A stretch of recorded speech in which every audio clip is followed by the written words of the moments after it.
जब एक सरकारी खाद डीलर एक आम औरत समझकर बुरा भला सुना रहा था, उसे क्या पता सामने डीएन खड़ी है। सुबह का समय था। गांव की खाद की दुकान पर किसानों की लंबी लाइन लगी थी। कंधों पर गमछा, हाथों में मिट्टी और आंखों में फसल की चिंता लिए किसान चुपचाप खड़े थे।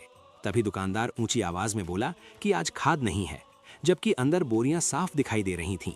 एक किसान ने विनम्रता से कहा कि फसल का समय निकल रहा है, तो दुकानदार भड़क गया और बोला कि सरकारी खाद है, जिसे चाहेगा उसी को देगा।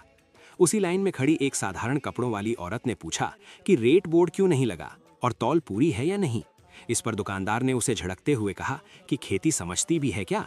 औरत ने शांत स्वर में बस इतना कहा कि अगर किसान के हाथ में खाद कम होगी तो देश की थाली भी खाली होगी। दुकानदार हंस पड़ा और बोला कि यहाँ नियम वही चलाता है। तभी उस औरत ने फोन निकालकर कहा कि कृषि विभाग की टीम भेजिए। कुछ ही मिनटों में पुलिस और अधिकारी दुकान घेर लेते हैं। दरोगा दौड़ता हुआ आता है और उस औरत को सल्यूट कर कहता है, गुड मॉर्निंग मैडम, कलेक्टर। दुकानदार के हाथ कांपने लगते हैं।